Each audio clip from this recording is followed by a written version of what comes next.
come down here because under here on one of the sills there was a bit of bubbling, and so I've just attacked it with quite a pointed hammer and just made sure that all the holes, all the places that there were sort of bubbling rust on the surface, I've just sort of hit it in just to see if it's bad rust or if it's just surface rust, and a few of them have presented themselves as large holes. What I don't understand is when I push it in, so I've got a screwdriver checking out the inner part, and there's something, I can't put the screwdriver through the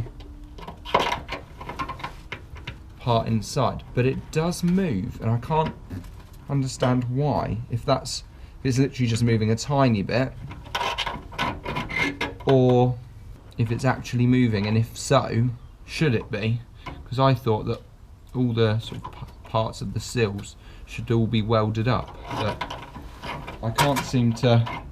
It doesn't feel to me as if there's lots of rust in there, apart from there. Right, so there's definitely rust under there because I can put the screwdriver quite a way through and I can feel there's sort of an edge there which shouldn't be. So I might see if I can take off the wing. The problem with taking off the wing with this one is that there is obviously a lot of things under the dash, like the wiper blade motor, and that just gets in the way of actually getting to the bolts that are up here, but we'll give it a go. To get the wing off, we have to take the windscreen wiper mechanism, which is down inside here, but to get that out we need to unbolt the windscreen wipers. So to remove this part of it, you just need to pry it off.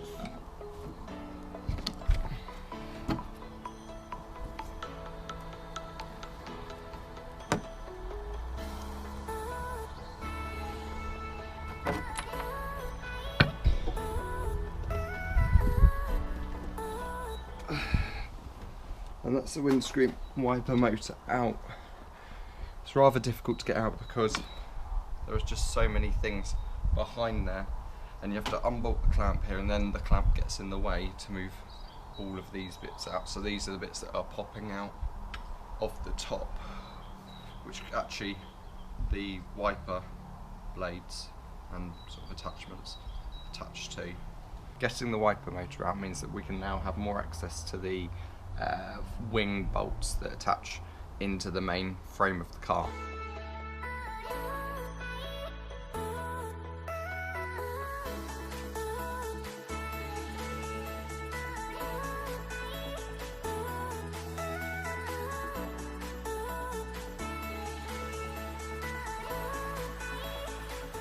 Right, so we've taken the wing off and we've found a few things that we'll need to work on at some point. Unfortunately, this was all covered with seam sealer, so I've just had to strip that back. So it looks like it's had a bit of work here at some point because it's just covered, and this is the wrong colour, not like the old English white it should be.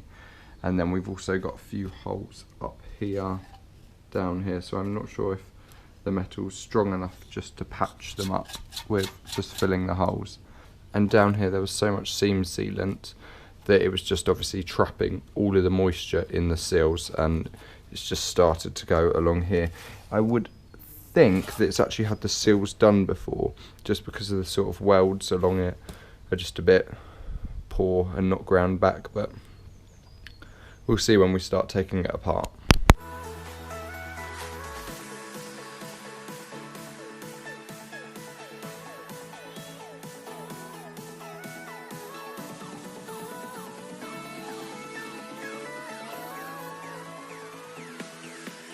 We need to take off the brackets for the fuel lines, brake lines, and just the pipes that go to the rear, because they run underneath the driver's side floor, and that's what we're going to be cutting into, so we don't want to cut into any of those.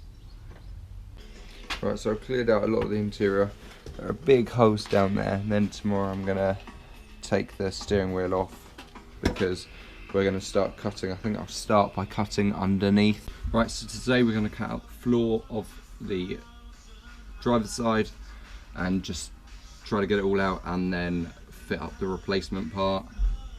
Quite a lot of sound deadening on it, so I don't know if I'm going to cut it up first or just chisel it off and then cut it, but we're going to go from underneath to begin with, so we know where all of the sort of main structure of the car is.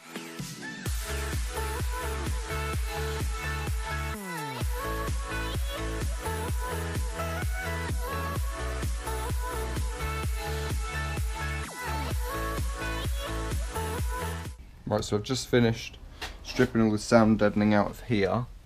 I'm sort of debating whether or not I'm going to cut a panel here and then weld a new sort of front section in, because the back section seems quite fine. However, there is quite a large hole in the step sill and floor section here, so when I take the sill off, which I'll do next, I might have to patch a little bit in for the step sill. I think the previous owner replaced these sills because the welds are appalling. Now I'm going to use a spot weld sort of drill bit.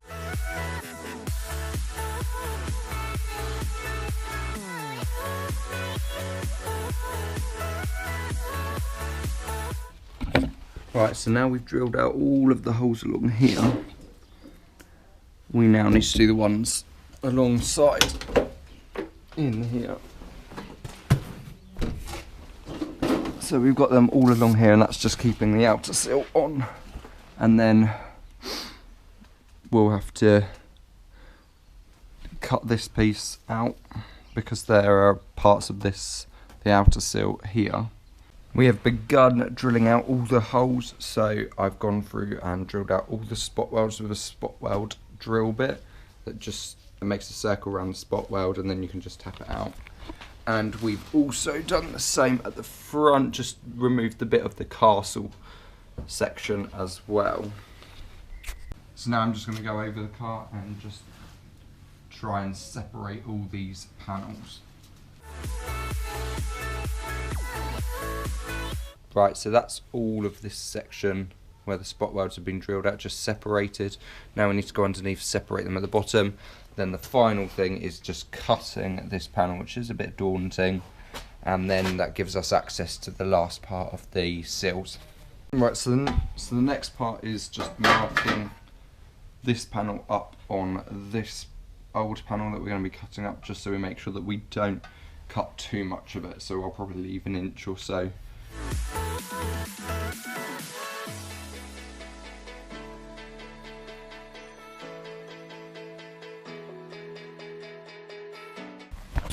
Right, so I had a little bit of a trouble. What it appears is the previous owner just put a patch on top of another patch, which is a bit flipping annoying, to be honest with you.